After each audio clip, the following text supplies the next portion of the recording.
Generation 2 was the sequel to the original Transformers series, debuting in 1993. It was really, really bad. In this video, we're going to be talking about why that is. Transformers Generation 2. Unlike its predecessor, Generation 2 had a very short-lived toy line that focused on more gimmicky Transformers figures, and as a result, sold quite poorly, lasting less than 2 years. It mainly consisted of re-releases of Generation 1 toys with minor changes, most notably new colour schemes, for example the neon-coloured Combaticons and dull colour scheme of the Constructicons, which I'm sure you're aware of due to Hasbro releasing Generation 2 versions of their Combiner Wars sets with different colour schemes in recent times. Optimus and Megatron also each received their own toys, though Optimus's was a tweaked version of his Generation 1 toy with some new accessories, while Megatron's was an entirely new mold, going from a gun to a camo tank that would be the origin of Megatron's abundance of tank modes in recent years. Also included in the toy lines were the Rotoforce, Laser Rods, Cyberjets, and GoBots, each with their own unique gimmick. The 4 Rotoforce figures each fired a plastic rotor from their weapons. The Laser Rods had weapons that contained LED lights that allowed them to light up, and the Cyberjets were aimed at older audiences and featured more complex transformations, and in contrast the GoBots, which were smaller figures with simpler transformations, were aimed at younger audiences. Each of these 4 lines contained new characters, both Autobot and Decepticon, and featured advanced articulation that the Generation 1 figures lacked. The toy line contained characters that have barely been used in Transformers stories, borrowing cameos in IDW comics, most of which I am sure you have not heard of. When was the last time we saw Road Rocket or Manta Ray, for example? Transformers Generation 2. The commercials from Generation 2 are both the best and worst thing about it. I can't describe in mere words why. Here, have a snippet of the amazing Dreadwing commercial. Run, it's Dreadwing! And Dreadwing's twice as deadly. Dreadwing is punishing, his Gatling gun is illin'. The Decepticon bomber's a Transformer Rama, a 3-in-1 villain that's chillin'. Combat tank and Sonic Jet transform into double turbo robot. The missiles go boom, smelling certain doom if they take apart the awesome Autobot. Yep, a wrap. And all of the commercials are like this. Flying all around in the air and on the ground, Transformer rotors are spinning. Taking stereo plots and taking it shot. Double full plastic Combaticon. They can all take me, read your brain. God, make it stop. Make it stop, please. No.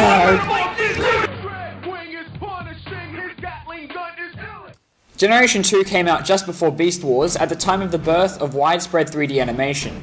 As a result, though the short-lived Generation 2 cartoon series was simply repeats of the original Generation 1 cartoon, it now contained a 3D animated intro that is easily the worst thing I've ever seen. Just watch. And now, through the magic of the Cybernet Space Cube, the computer-enhanced stories of the Transformers. Transformers Generation 2. My god, what was the marketing decision behind this? This is worse than the commercials. Heavy metal cruncher time as Optimus Prime goes toe-to-toe combat Megatron. Prime is 1 tough dude underneath his hood. He's a Transformer missile bomb phenomenon. Okay, never mind. No, I take it back. Commercials are worse. The Decepticon bomber's a Transformer Rama, a 3-in-1 villain that's chillin'. Being the biggest and most extensive part of the series, there are of course so many things wrong with the Marvel Transformers Generation 2 comic. It's far from the worst thing in the world, most likely the best thing to come out of this entire series, but that's not saying much. See, Marvel had had its success with the 80 issues plus numerous spin-off series with its original Generation 1 comic run, and it was very well received amongst fans and critics alike. Though being cancelled prematurely, the story had a satisfying ending in which peace was finally returned to Cybertron. Then the 90s happened, a time of gritty and unnecessary violence, leather jackets, and super cool action heroes. And you better believe Generation 2 has all of this, and minus the leather jackets, that is. See, the story of Generation 2 in itself is not bad. An all-new Cybertronian dictator Giaxis appeared with a massive army of the second generation of Transformers, and is attempting to eradicate the galaxy not only of non-Transformers lives, but also the Autobots and Decepticons. Yes, Generation 2 introduced a new method of Transformers reproduction that no one wanted, budding. It was a fairly heavy plot point in a few issues. For example, when a Cybertronian by the name of Mindset is killed, we get to see Onslaught double over in pain. But then it's completely forgotten about for some reason, and despite the literal thousands of Cybertronians under Giaxis' command killed, we never see any Transformers affected by their deaths. But Giaxis and his Cybertronians are not the only threat. Enter the Swarm, a powerful and mysterious entity that feeds on hate and war, and wants to devour everyone and everything. Written by Simon Furman, Generation 2 does a reasonable amount of connecting to its previous story. featuring flashbacks from the Generation 1 comics and keeping some plot points that were left unresolved in the original comic, such as Bludgeon's leadership of the Decepticons. However, the piece established in issue 80 of the G1 comics is completely forgotten about, and now all of a sudden everyone wants to kill each other again.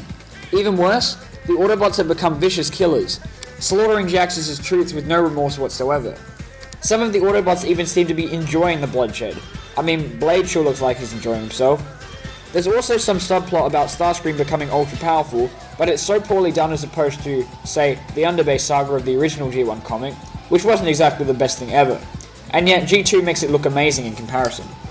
This is the basic plot of the comic, which eventually results in the Autobots and Decepticons joining forces to defeat both Jaxxus and the Swarm. But the story actually begins before the 12 issues of the Generation 2 Marvel comic.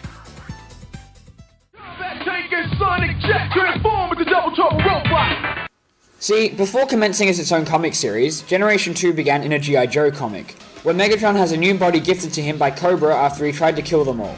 From there, Megatron goes about destroying everything in sight with his apparent all-powerful body, and when he's attacked by an Autobot attack force, Megatron is overjoyed to slaughter all but 2 of the team.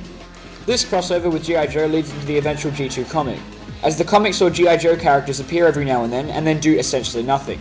There was that one time when Cobra went after Hotspot, however, and though the Autobot did his best to fend them off, he eventually had to blow himself up to avoid the group getting a hold of Cybertronian technology.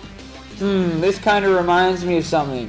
I wonder... The missiles go boom, smelling certain doom if they take apart the awesome Autobot! Remember the whole violence theme of the 90s I mentioned earlier? It takes the biggest toll on the Generation 2 comic and is irritatingly obvious. The violence has been turned up significantly from the comic's predecessor, with characters literally tearing each other apart, and characters being killed off constantly. The death count in Generation 2 is absurd, with numerous characters being killed off every single issue. The main issue with the Generation 2 comic is that it leaves no time for character development. The only recurring characters are the big names such as Megatron, Optimus, Starscream, and Grimlock, with Jaxxus obviously being a prominent villain. Fan favourites Bumblebee and Ironhide, for example, are barely even heard of in the comic, only making brief appearances. Due to the rather large cast the G1 comic was left off with, as it revived the majority of its deceased characters at the climax of the series, G2 is left with a massive cast of characters and has no idea what to do with them. This results in random characters being thrown in, only to be killed off a panel later. Some characters that were killed in the G1 comic appear alive and well with no explanation whatsoever, such as Runamuck and Quake, and are then killed off again literal seconds later. The comic kills off characters left and right, and leaves no room for any characters to ever be fully developed. Scratch that, be developed at all, or for the deaths to have any meaning, as a majority of them happen over 1 or 2 panels, and are simply glossed over, leaving the massive amount of deaths empty and pointless. They are simply there for mere shock value, and the most characters get from it is shouting their name as they go up in flames.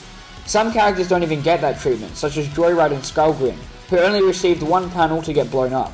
You can't feel for the characters as you haven't had enough time to meet them, unless you read the original G1 comic, in which I imagine you'd be distraught seeing all of those characters that were given development and screen time in the original comic killed off without a second thought.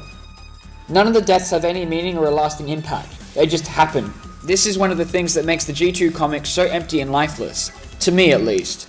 Flying all around in the air and on the ground, Transformer rotors are spinning! The art in Generation 2 is what I would describe as disgusting.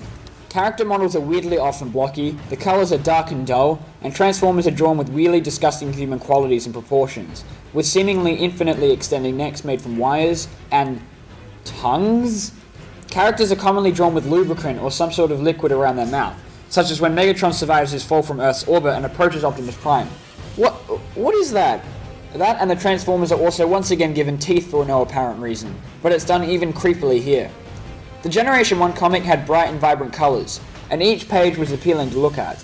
Generation 2 does quite the opposite, having art that makes everything look awful, and action scenes, such as the aforementioned gratuitous amount of deaths, difficult to understand. The art, while not the worst I've ever seen, is one of the major factors that causes Generation 2 to be such an unappealing comic.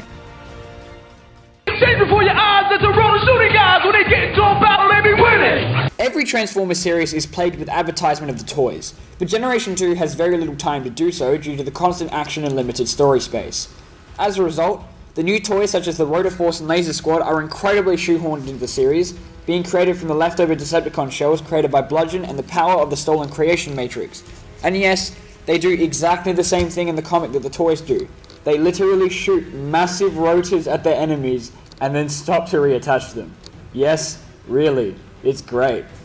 Characters are also all of a sudden drawn to match their new toys, for example Jazz, who in one issue looks like his G1 self, and in the other looks like his new G2 design. The worst case of this is Sideswipe, who never receives an explanation for his very 90s look. He just appears in the series like that, and I have to admit if I hadn't known beforehand who he was, I would have never recognized him, considering the comic never bothers to mention who he is. And of course, Optimus Prime is killed at the very end of the comic, only to be brought back at the last second in a new body to advertise his new toy.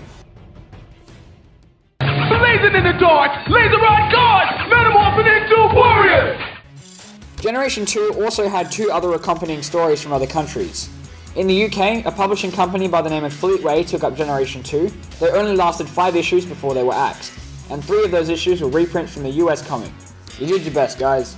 Japan received 16 story pages that came packaged with the toys that told their own story, though each focused on the toy they came with and so were blatant advertisements if anything, though they did follow a continuous story.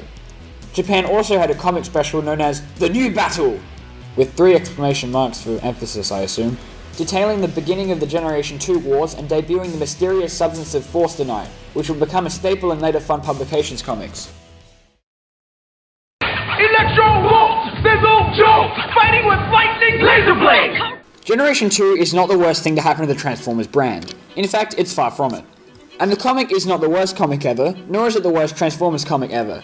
No, there are plenty other contenders for that spot. It does have some redeemable qualities, with a unique and almost innovative toy line, and the US comic series having some interesting moments, such as the early moments of Bludgeon attempting to take over Earth, G-Axis destroying San Francisco just to piss off Optimus Prime, and the awesomeness of seeing Optimus and Megatron working together at the climax of the comic to defeat a greater threat than their rivalry. However, at the time, Generation 2 was an embarrassment to the brand, attempting to reinvent the series but failing miserably. The core of the issue was inattention. The toy line sold poorly, as did the comics, due to them attempting to trade plot and character development for gritty violence and edgy action. Generation 2 would have killed the Transformers brand, if not for Hasbro deciding to do something new with Beast Wars, which fortunately revived the franchise and prevented it from ending up where things such as GoBots and Mega Man are today. It is rarely heard of nowadays, merely being mentioned in reader codes for toys or Fun Publications comics, and for good reason. Generation 2 was a horrible sequel to the legendary original Generation 1, and though it tried, it paled in comparison to the epicness of the original. For that, Generation 2 fits in at just above the bottom of the Ruined Forever scale, right above Bayformers. Yes, there's a scale now, deal with it. Wait a minute. Limited story space. Lack of character development.